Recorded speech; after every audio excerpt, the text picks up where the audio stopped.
Depuis mercredi, le président turc Erdogan a lancé une offensive contre la Syrie, le territoire nord de la Syrie, c'est-à-dire le territoire où sont les Kurdes. Cette offensive, elle est extrêmement dangereuse, elle est totalement immorale. Immorale parce qu'elle s'attaque à un peuple, à des combattants qui étaient les alliés de l'Amérique, les alliés de l'Occident, de manière générale, les alliés en fait de tous ceux qu'on pourrait appeler le monde libre, c'est-à-dire ceux qui combattaient Daesh, les djihadistes de Daesh, qui combattaient le terrorisme. Les Kurdes étaient en première ligne. Alors Erdogan prétend que cette offensive, c'est pour sécuriser la bande frontalière, le côté turc donc de sa frontière. Ce n'est évidemment qu'un prétexte. En réalité, ce qu'il veut, c'est couper toute base arrière aux Kurdes de Turquie. Il veut donc vraiment neutraliser les Kurdes de Syrie, leur empêcher toute velléité de séparatisme, d'indépendance ou tout simplement d'autonomie. Et il veut également repeupler cette région, donc qui est majoritairement composée de Kurdes.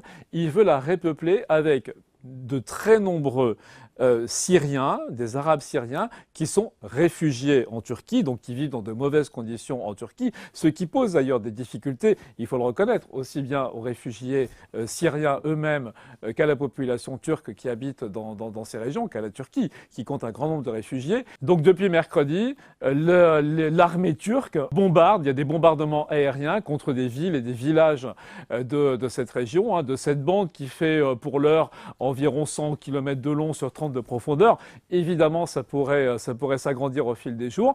Et l'armée turque, et ça c'est important, a également recours à des supplétifs, c'est-à-dire des milices qui combattent à ses côtés, qui font même le sale boulot pour elle. Et ça, c'est très important parce que qui sont ces supplétifs? Eh bien, ce sont des Syriens, donc des Arabes syriens, qui, pour une large part, sont eux-mêmes d'anciens djihadistes, voire d'ailleurs d'actuels djihadistes. Donc il faut bien comprendre que pour combattre les Kurdes de Syrie du Nord, qui eux-mêmes ont été les meilleurs alliés des États-Unis, de la France, de tous les pays qui combattaient Daesh en Syrie. Aujourd'hui, on est en train d'abandonner le sort de ceux qui ont été le premier rempart contre les djihadistes de Daesh. On est en train de les abandonner à Erdogan et à ses milices qui sont elles-mêmes composées de djihadistes. Donc c'est un comble. Et c'est pour cela que ce qu'il faut bien comprendre, c'est que non seulement on peut le dire, on a une espèce de dette morale, de devoir moral envers ces Kurdes qui se sont battus, qui ont été le premier rempart, encore une fois, contre Daesh, contre les djihadistes qui, depuis les bastions syriens de Raqqa, ont frappé la France en 2015. C'est là qu'ont été menés, qui ont été pensés, organisés les attentats qui ont frappé la France en 2015. Eh bien, on est en train aujourd'hui de les abandonner à ses propres milices.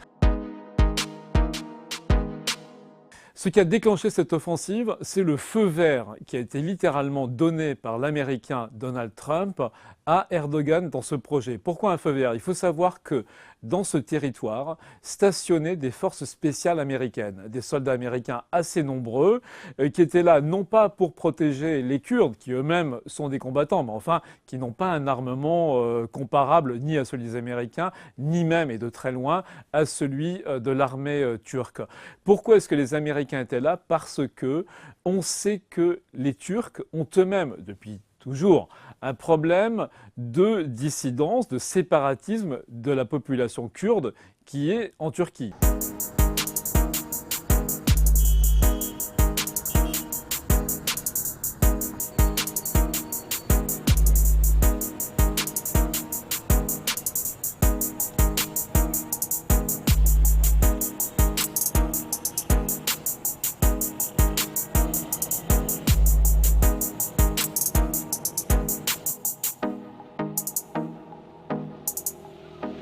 C'est vrai qu'il existe des contacts, des relations entre les Kurdes de Turquie, d'autres pays, et de Syrie du Nord, puisque de facto, les Kurdes de Syrie ont instauré une espèce de fief, un bastion dans leur région, le Rojava, leur région du nord-est du pays.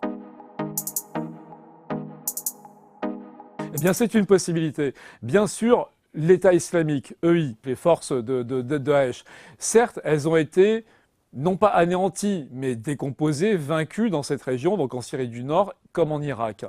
Elles ont été vaincus, mais n'ont pas disparu. Les gens sont toujours là. Certains sont en fuite, certains sont emprisonnés dans des camps de prisonniers, donc notamment dans ce territoire détenu par les Kurdes. Ils sont donc pas anéantis. Alors qu'est-ce qui peut se passer? Eh bien, tous ces prisonniers, et là on parle de plusieurs milliers de prisonniers djihadistes qui sont donc dans des camps de prisonniers tenus par les Kurdes de Syrie, eh bien, si ces Kurdes ont à se battre contre les forces turques et leurs supplétifs, ils ne pourront pas en même temps garder les camps de prisonniers. Donc on peut craindre qu'ils s'échappent, se réorganisent et donc commettent, pourquoi pas, de nouveaux attentats, aussi bien dans cette région qu'en Europe et particulièrement en France. Il y a donc un intérêt évident à stopper cette offensive turque, tout simplement, non pas seulement par devoir moral, mais également pour assurer notre propre sécurité.